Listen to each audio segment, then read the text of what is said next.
हमें बात करनी है उसकी जो कंपटीशन लाइक है और कंपटीशन को समझ रहे हैं, और सबसे बड़ी चीज वो एग्जाम के इंपॉर्टेंस को समझ रहे हैं, और सबसे बड़ी चीज अपने माँ बाप के सपनों के इंपॉर्टेंस को समझ रहे हैं, और सबसे बड़ी चीज वो अपने ऊपर से बेरोजगारी का जो धब्बा है उसको मिटाना चाह रहे हैं। हम उसकी बात कर रहे हैं। अगला दिन लगे आलोक मास्टर को कुछ बुझाता है, टेस्ट लगाएगा अपना तब ना पता चलेगा।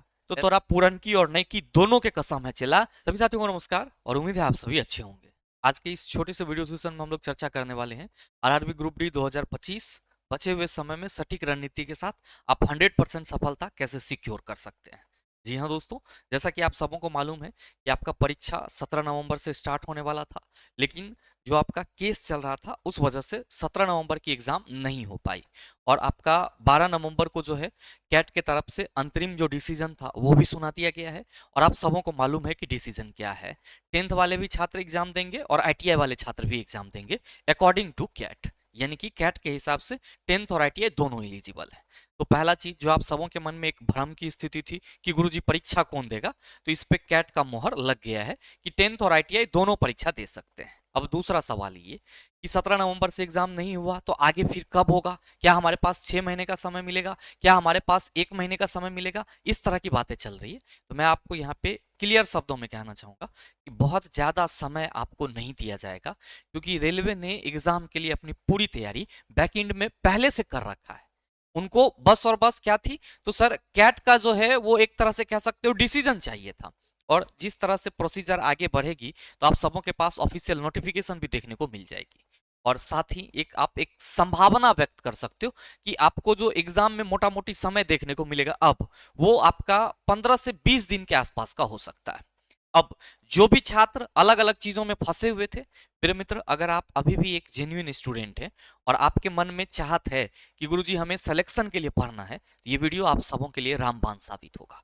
क्योंकि इस वीडियो में न सिर्फ हम आपको ये बताने जा रहे हैं कि आपको पढ़ाई कैसे करना है, बचे हुए समय में आपकी रणनीति क्या हो सकती है, बल्कि हम आपको यहाँ पे एक बेस्ट और स्मार्ट अप्रोच देने जा रहे हैं टाइम टेबल के साथ, जो मेरे मित्र अगर आपने 15 से 20 दिन फॉलो कर लिया तो यकीन मानिए कि आपका टेस्ट में अभी भले ही नंबर जो भी आ रहा हो, आगे आने वाले 10 से 15 दिन में वो नंबर जे कर्व के रूप में ऊपर की ओर चला जाएगा और आपको पता भी नहीं चलेगा क्या है। तो मेरे मित्र जैसा कि मैंने आपको बताया कि जो आपका एग्जाम है इसमें आपको बहुत ज्यादा समय देखने को नहीं मिलेगा, लेकिन फिर भी जो समय आपके पास है जब तक ऑफिशियल नोटिफिकेशन नहीं आ जाती है, और ऑफिशियल नोटिफिकेशन आती भी है तो आप ये मान के चलो कि 15 से 20 दिन का गैप तो आपके पास जरूर ही रहेगा। ऐसे में सभी छात्र जहां से भी पढ़ रहे होंगे कहीं ना कहीं अपने सिलेबस के अंतिम दौर में होंगे, आप बहुत सारी चीजें पढ़ लिए होंगे और कुछ चीजें आपको पढ़ने के लिए रह गया होगा। तो ऐसे में एक सबसे बड़ा सवाल ये है कि जो आपका समय है इस समय में आप क्या करेंगे तो बेहतर कर सकते हैं। मेरे मित्र इसके लिए आप सभी थोड़ा सा फोकस कीजिएगा कि जो आपका ग्रुप डी का एग्जाम पैटर्न है वो क्या है। मेरे मित्र मैं आपको फिर से बता दूं कि आप मैथ्स में बहुत अच्छे हैं, आपका रिजल्ट नहीं होगा। साइंस में बहुत अच्छे हैं, आपका रिजल्ट नहीं होगा। रीजनिंग में बहुत अच्छे हैं, आपका रिजल्ट नहीं होगा, क्योंकि रिजल्ट किसी एक सब्जेक्ट से नहीं होगी। ये चीज आप सभी अपने माइंड में सेट कर लेना भाई मेरे। रिजल्ट आपको तभी देखने को मिलेगी जब आप इस चारों सब्जेक्ट में अच्छा परफॉर्मेंस करेंगे, अच्छा नंबर लाएंगे। और मैथमेटिक्स के आप सबों को मालूम होना चाहिए कि 25 सवाल पूछे जाने हैं मैथ्स से, और साथ में आपका जो रीजनिंग है इससे 30 सवाल पूछे जाने हैं, जनरल साइंस से 25 सवाल पूछे जाने हैं, और जनरल अवेयरनेस से आपको 20 सवाल देखने को मिलेंगे। टोटल ये 100 सवाल होंगे, 100 नंबर के होंगे, और इसके लिए आपको 90 मिनट का समय दिया जाएगा। अब अगर आप थोड़ा सा जेन्युइन स्टूडेंट की तरह सोच रहे हो, थोड़ा सा लक्ष्य के प्रति समर्पित बच्चे की तरह सोच रहे हो, छात्र की तरह सोच रहे हो, तो मेरे मित्र अगर आप मैथमेटिक्स में सही से काम करते हैं, इतने दिन से आप पढ़ रहे हैं, तो हम ये आपसे एक्सपेक्ट कर सकते हैं, हम ये आपसे एक्सपेक्ट कर सकते हैं कि मैथ में आप 18 से 20 नंबर तो ला ही ला लेंगे, 18 से 20 नंबर तो आप ला ही ला लेंगे। आप अगर रीजनिंग सालों भर पढ़ाई कर रहे हैं तो हम ये आपसे उम्मीद करते हैं कि आप यहां पे 20 से 25 मार्क्स तो ले ही आएंगे। और अगर आप जनरल साइंस को सालों भर से पढ़ रहे हैं तो हम ये यहां पे उम्मीद करेंगे कि सर आप यहां पे 20 से या आप मान लो कि यहां हम मान लेते हैं कि सर कुछ छात्र ऐसे होंगे जो आर्ट बैकग्राउंड से होंगे तो उनको थोड़ी कठिनाई होगी, तो ऑन एन एवरेज अगर हम लेकर के चलें इस 25 में से, तो 18 से 22 तो आप सभी छात्र, 22 से आप सभी छात्र ला ही सकते हैं। जनरल अवेयरनेस की बात करें, हाँ मानते हैं कि आप सभी मैथ, रीजनिंग, साइंस पे ज्यादा पकड़ बना रहे हैं, तो ऐसे में जीके जीएस पे कम फोकस रहता है अगर आप ग्रुप डी के पॉइंट ऑफ व्यू से देखें। ध्यान देना, करंट अफेयर के इसमें सवाल पूछे जाएंगे, तो 8 से 10 सवाल ये भी देखने को मिल जाएंगे, हम इसकी भी चर्चा करेंगे इस सेशन में, तो बने रहिएगा वीडियो के अंत तक, क्योंकि ये सेशन आप सबों के लिए एक तरह से कह सकते हो रामबाण साबित होने जा रहा है। अब ध्यान देना कि general awareness and current affair में 20 सवाल पूछे जाएंगे, और अगर आपने थोड़ा सा भी इसको करा है तो मेरे मित्र मैं ये दावे के साथ कह सकता हूं कि आप 10 प्लस स्कोर कर सकते हैं, 10 प्लस सवाल सही कर सकते हैं। अब अगर आप इसके लोअर पॉइंट को भी देखो तो 18 दूना 36, 20 56 और 10 66, आप किसी भी कैटेगरी से होंगे, अगर आपने 66 नंबर 65 प्लस कर लिया है तो मेरे मित्र आप सेफ जोन में हैं और आपके रिजल्ट होने की प्रबल संभावना है। अगर आप इसके अपर लिमिट को जोड़ेंगे तो ये सर 20 और 25 कितना हो जाएगा, 45, 10 55, और ये आपका 22 कितना हो जाएगा, आप सभी कहेंगे 77। तो मेरे मित्र अगर आप सही से देखो, गहनता से चीजों को देखो, तो आपको इन सभी में नंबर लाने होंगे, और अगर आपका कैटेगरी अलग अलग है तो थोड़ा सा इसमें ऊपर नीचे भी होगा, तो आपकी सिलेक्शन सुनिश्चित हो जाएगी, आपका सिलेक्शन श्योर हो जाएगा। और ये नंबर लाना कोई बहुत बड़ी बात नहीं है अगर आप रेगुलर स्टूडेंट हैं तो। आप कहेंगे सर फिर इसके लिए करना क्या होगा, हम तो मैथ भी पढ़ लिए हैं, रीजनिंग भी पढ़ लिए हैं, साइंसो पढ़ लिए हैं, सब पढ़ लिए हैं, लेकिन ये 15-20 दिन में क्या करें, दिमाग नहीं खुल रहा है। मेरे मित्र दिमाग खुलेगा, इसलिए खुलेगा क्योंकि अब जो आपको एग्जाम डेट देखने को मिलेगी उसको आप हल्के में मत लेना, पहला चीज तो यही खुलेगा। दूसरा चीज, अगर आप सही मायने में समर्पित हैं, बबुआ हम एक ही चीज कहेंगे, 1 करोड़ 8 लाख का रोना मत रोना, 1 करोड़ 8 लाख के भीड़ से मत घबराना, 1 करोड़ 8 लाख के भीड़ से मत घबराना, क्योंकि 50% जो आपका पढ़ने वाला छात्र था उसको तो भ्रमित कर दिया ये 10th और आईटीआई का केस, और उसका तो पूरा का पूरा माइंड वॉश हो चुका है, उसको हम कितना भी अच्छा बात कह लेंगे वो नीचे कमेंट आकर के कुछ और करेगा, तो उसकी तो परवाह ही नहीं करनी है क्योंकि वो खुद राजनेता बन चुके हैं। हमें बात करनी है उसकी जो कंपटीशन लाइक है और कंपटीशन को समझ रहे हैं, और सबसे बड़ी चीज वो एग्जाम के इंपॉर्टेंस को समझ रहे हैं, और सबसे बड़ी चीज अपने माँ बाप के सपनों के इंपॉर्टेंस को समझ रहे हैं, और सबसे बड़ी चीज वो अपने ऊपर से बेरोजगारी का जो धब्बा है उसको मिटाना चाह रहे हैं, हम उसकी बात कर रहे हैं। मेरे प्यारे छात्रों, अगर आपने इस बचे हुए समय में चीजों को स्मार्टली तरीके से, स्मार्ट अप्रोच के सहारे थोड़ा सा टेकल कर लिया, बस ये जो आपका आने वाला 15 से 20 दिन का समय उसको आपने थोड़ा सा फोकस्ड होकर के चीजों को कर लिया, तो यकीन मानिए सफलता आपके दरवाजे पे। क्या करना है, मैंने आपको पहले ही बोला कि आप में से बहुत सारे ऐसे स्टूडेंट होंगे जिनका सिलेबस खत्म हो चुका होगा या क्या होगा, खत्म होने वाला होगा। अब एक चीज ध्यान रखना यहां पे जो हम आपको कहने जा रहे हैं स्मार्ट अप्रोच में, अभी जो आपके पास समय बचा हुआ है, इस समय में मेरे प्यारे छात्रों आप सभी केवल कठिन टॉपिक को ही पढ़ना, केवल कठिन टॉपिक को ही पढ़ना, ठीक है। अब दूसरा चीज, रिवीजन में पहले से पढ़े हुए टॉपिक को एक निश्चित समय में रिवाइज कीजिए। अब आप में से कई सारे छात्र कहते हैं गुरुजी पढ़ा हुआ भूल जाते हैं, इसलिए भूल जाते हो कि आप सुबह सुबह में जो मतलब आपका रूटीन होता है उसमें आप चादर तान के, अभी तो और ठंडा आ गया है, कंबल तान के एकदम सिकुड़ के सुतल रहोगे, हाँ एग्जाम होगा, ऐसे में रिजल्ट नहीं होगा। आपको मतलब एक निश्चित समय में, अगर आप एक प्योर स्टूडेंट है तो आपको एक निश्चित समय में जो आपका पढ़ा हुआ चीज है उसको रिवाइज करना होगा। और मेरे मित्र बहादुरी इस बात में नहीं है कि हम पूरा मैथ जान रहे हैं तभी हम रिवीजन करेंगे, बहादुरी इस बात में है कि मैथ में आपने जितना पढ़ा है उसको आपने कितना बार रिवाइज करा है, साइंस में आपने जितना पढ़ा है उसको आपने कितना बार रिवाइज करा है। तो मैंने पहला चीज जो लिखा वो ये लिखा कि केवल कठिन टॉपिक पढ़ो, चाहे मैथ का हो रीजनिंग का हो, उसको देखो कि 15-20 दिन में आप कैसे उसको सॉर्ट आउट कर सकते हो और उससे आप नंबर गेन कर सकते हो। दूसरी, सर पहले से जो चीजें आपका कंप्लीट हो चुका है उसका रिवीजन मारना तो जरूरी है चला, तो पहले से पढ़े हुए टॉपिक को एक निश्चित समय पे रिवीजन करो, ठीक है। ऐसा नहीं कि आज 2 बजे दोपहरिया में बैठ गए हैं, कल 10 बजे रात में बैठेंगे, तो इससे क्या होगा कि आपका फ्लो टूटेगा और चीजें आपके पक्ष में नहीं आएगी। एक निश्चित समय में आप करते हैं तो क्या होगा, आपके ऊपर रहेगा कि हाँ हमें अगले दिन ये टारगेट करना, अगले दिन हमें ये टारगेट करना। और ध्यान रखना कि बेस्ट टाइम टेबल रिवीजन के लिए क्या हो सकता है मेरे मित्र, मॉर्निंग का टाइम सेलेक्ट करो, मॉर्निंग का टाइम सेलेक्ट करो। अब ये बहाना मत देना कि हम सुबह उठते हैं तो हमारा नींद आने लगता है, पेट में दर्द होने लगता है, माथा दर्द होने लगता है, पुरनकी याद आने लगता है, तो नईकी का कॉल आ जाता है। ये सब बहाना मत देना। मॉर्निंग में रिवीजन का बेस्ट टाइम है, ये हम नहीं कह रहे हैं, ये पूरी की पूरी आप कह सकते हो इतिहास उलट करके देख लोगे तो पूरा का पूरा आपको चीजें क्या मिलेगी कि मॉर्निंग में जो चीजें आप पढ़ते हैं, मॉर्निंग में जो चीजों को आप समझते हैं, वो आपके माइंड में, कॉन्शियस माइंड में लंबे समय तक बना रहता है।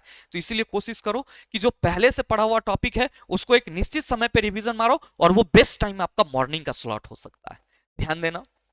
जो तीसरा महत्वपूर्ण चीजें करनी है वो है आपको मैथ और साइंस के सभी फॉर्मूला जरूर तैयार कर देना। ये आपके लिए कह सकते हो ब्रह्मास्त्र साबित होगा आपके एग्जाम में। एक दो सवाल तो ऐसे होंगे जो फॉर्मूला बेस्ड होंगे, जाओगे क्लिक करके आंसर मार दोगे।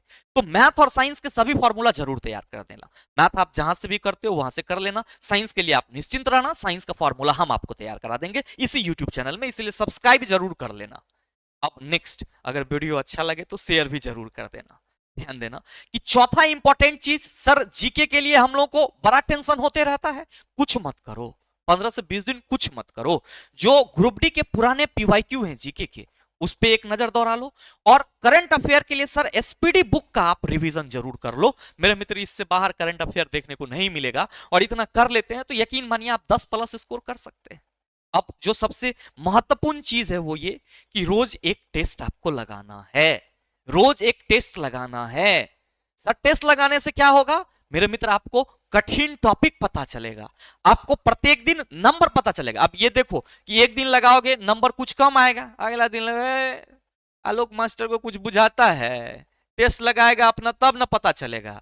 ऐसे नहीं होता है, ऐसे नहीं होता है। जब आप चीजों को शुरुआत करते हैं तो मेरे मित्र आपको थोड़ा सा स्ट्रगल फेस करना पड़ता है, थोड़ा सा डिमोटिवेशन आता है, मन करेगा कि बेकारे है ये सब, एक बार एग्जाम में फरिया लेंगे, नहीं, आप फंस जाएंगे। और रोजाना अगर आप टेस्ट अभी से 15 से 20 टेस्ट भी रोज लगा रहे हो 100 मार्क का, क्या फायदा होगा कि आपका 90 मिनट जाएगा और आपको लगेगा कि हम डेली एग्जाम दे रहे हैं। और जब आप एग्जाम हॉल में जाएंगे तो आपको आपके ऊपर एग्जाम का प्रेशर नहीं रहेगा। और सबसे महत्वपूर्ण चीज, आप जब क्वेश्चन टेस्ट में नहीं बनाएंगे तो आपका माइंड क्लिक करेगा कि बेटा ये चैप्टर नहीं पढ़े हो, इसको जल्दी से फटाक से पढ़ लो। तो कठिन टॉपिक आपको यहीं से मिलेगा, इसलिए सर डेली आपको टेस्ट लगाना है, ये बेहद जरूरी है। अब आप कहेंगे कि गुरुजी ये सब बात आप कह रहे हैं, ये सब बात तो हमरा फरिएबे नहीं करेगा, हमको तो यूट्यूब वीडियो भी देखना है, फेसबुक रील्स भी देखना है, इंस्टा पे भी रील्स देखना है, अलग अलग कंट्रोवर्सी में भी पढ़ना है, मजा भी लेना है, मास्टर को पोक भी करना है, क्योंकि हमको तो जवाब देना होगा, हमको तो रिप्लाई देना होगा, क्योंकि आपके बड़े भी आपको वही सिखा रहे हैं जो आगे से गाइड करने वाले लोग हैं। लेकिन मेरे मित्र ये सब चीजें आपको रिजल्ट नहीं दिलाएगी। आपको रिजल्ट आपकी जो एकाग्रता है, आपकी जो धैर्य है, आपका जो कॉन्फिडेंस है, वो आपको रिजल्ट दिलाएगा। और मैं तो चाहूंगा कि आप सभी छात्र जो अपने ऊपर से बेरोजगारी का धब्बा मिटाने वाले हैं, जो अपने ऊपर से बेरोजगारी के धब्बा को मिटाना चाहते हैं, वो बेकार से इन सब चीजों में पड़े हुए हैं। आपको तो केवल और केवल अपने लक्ष्य पे फोकस होना चाहिए। और मेरे मित्र ये करना बहुत मुश्किल नहीं है, बहुत आसान है। आप कहोगे कैसे, तो देखो भारी लग रहा होगा कि आप ये बता दिए कि पहले से पढ़े हुए टॉपिक को एक निश्चित समय में रिवीजन करें। ये निश्चित समय कखनी होगा मेरे मित्र, मैं आपको बताना चाहूंगा कि टाइम मैनेजमेंट ही आपकी सफलता की कुंजी है, टाइम मैनेजमेंट ही आपकी सफलता की चाबी है।